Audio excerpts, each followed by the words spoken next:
to the Federal Reserve auctions and want the American dollar as they've always wanted. Here it is. Here are the nations that within the past 6 months have ceased to use the American dollar as their reserve currency. China, Kuwait, Switzerland, Ecuador, Syria, Libya, South Korea, Argentina, Iran, Russia, Malaysia, Brazil, and some Balkan countries. Does that startle you? I hope it does. I hope that shakes you to reality of the fact this is being done by a design plan. It was planned years in advance. They knew exactly what they were going to do. Then, of all things, one nation jumped ship. They said, we're not going to do it any longer. We no longer will use the American dollar for the sale and the trade of crude oil. Now, supposedly, the largest oil field in the world is Saudi Arabia. The second largest oil field on the face of the earth is Iraq. And the third largest oil field, supposedly on the face of the earth, is Iran. And just a few months ago, Iran said, we don't want your American dollar anymore. We don't trust it. We're going to use another currency for the sale and the trade of crude oil. And the first time since crude oil has been used as our modern day method of running the world, the first country to ever do it said we will no longer use the American dollar. We're going to establish our own bank. They called it a bourse in Iran. And they said we're going to establish our own bank. They did, successfully, just a few months ago. Now listen to the countries who have joined Iran in no longer using the American dollar for the sale and the trade of crude oil. In fact, Iran will not even allow an American dollar to be used any longer in its country. They say we don't even want one. Definitely not for the sale and trade of crude oil. Here it is, Iran, third largest oil field in the world. Right on the heels of Iran, Venezuela, 6% of America's oil supply. And they said, no more American dollars. We're finished. Nigeria, 2.6 million barrels a day of crude oil. They said, we want other currencies now besides the American dollar. Bolivia, oh my goodness, then came along Russia. As of November of last year, Russia equals Saudi Arabia in crude oil output. What does that mean? That merely means if Russia doesn't use the American dollar for the sale and trade of crude oil any longer, what happens to the dollar? Then OPEC came along last month and said, we are going to diversify.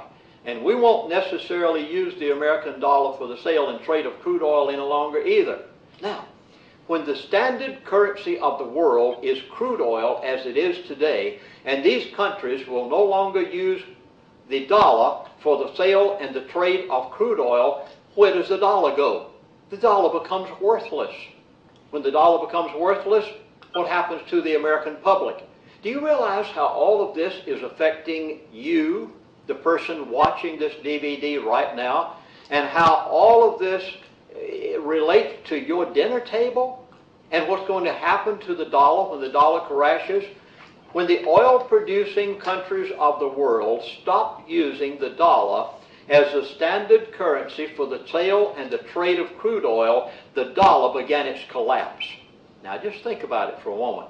When did the price of that crude oil begin to go up at the gas tank and manifest itself in the price that you were paying for that gallon of gasoline that you put in that tank? When? Oh, about a year and a half, 2 years ago. All of a sudden, the gas is still 4 quarts to a gallon. It never changed. What changed? The only thing that changed is the value of the currency that you buy that gallon of gas with. Now, when the dollar is no longer used for the sale and trade of crude oil, when the nations of the world no longer use the dollar for a rainy day as their reserve currency, what happened? You guessed it, all planned by design, every bit of it. They made us dependent on foreign oil. Then they devalued the dollar to where it is today, to the point that the other countries of the world don't want the dollar. So that brings about a collapse. When the collapse comes, what happens? The price of gasoline goes up to $4 and $5 and $6 and $7 a gallon at the gas pump. And every bit of it is a result of the devaluation of the American dollar because the other nations of the world don't want it. Okay. Now, I come down to the title of this DVD.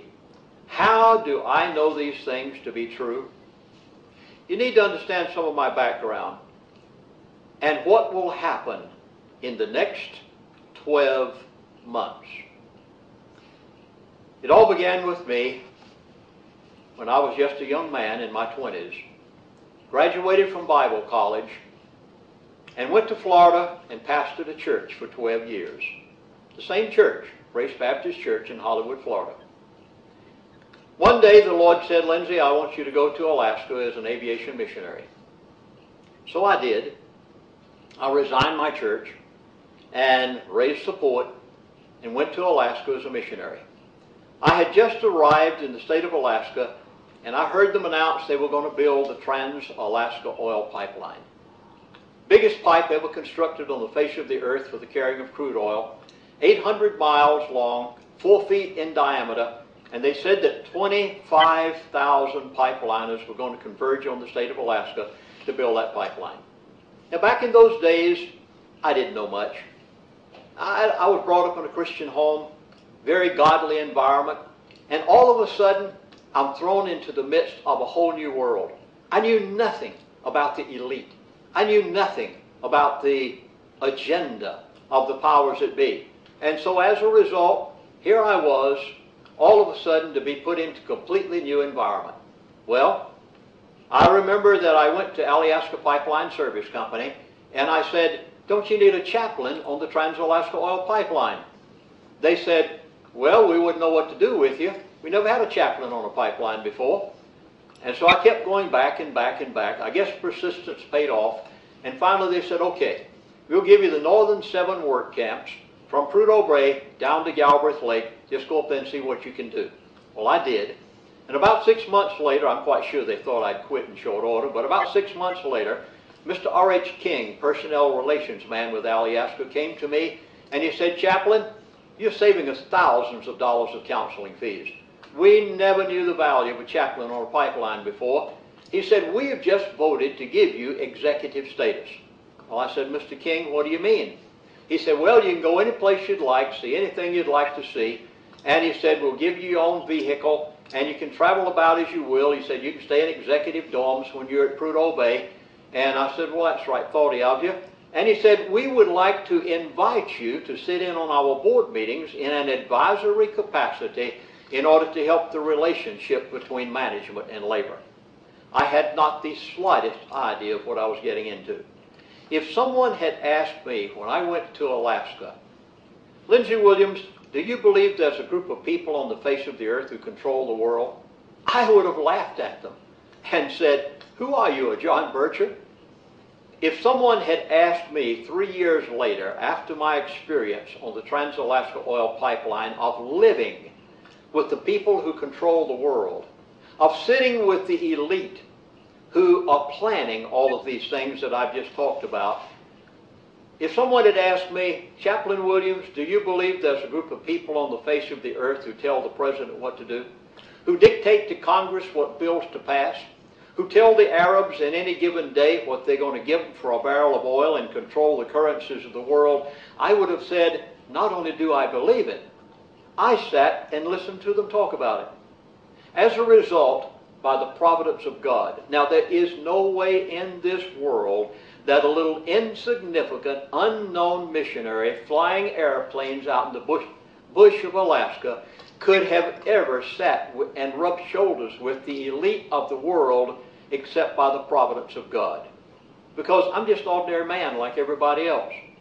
But I had the opportunity to meet the people who control the world. As a result, when the Trans-Alaska Oil Pipeline was over, I felt that I had a moral obligation to tell the world what I knew. And so I wrote my book, The Energy Non-Crisis. I gave name, dates, and places. I talked about those I had met.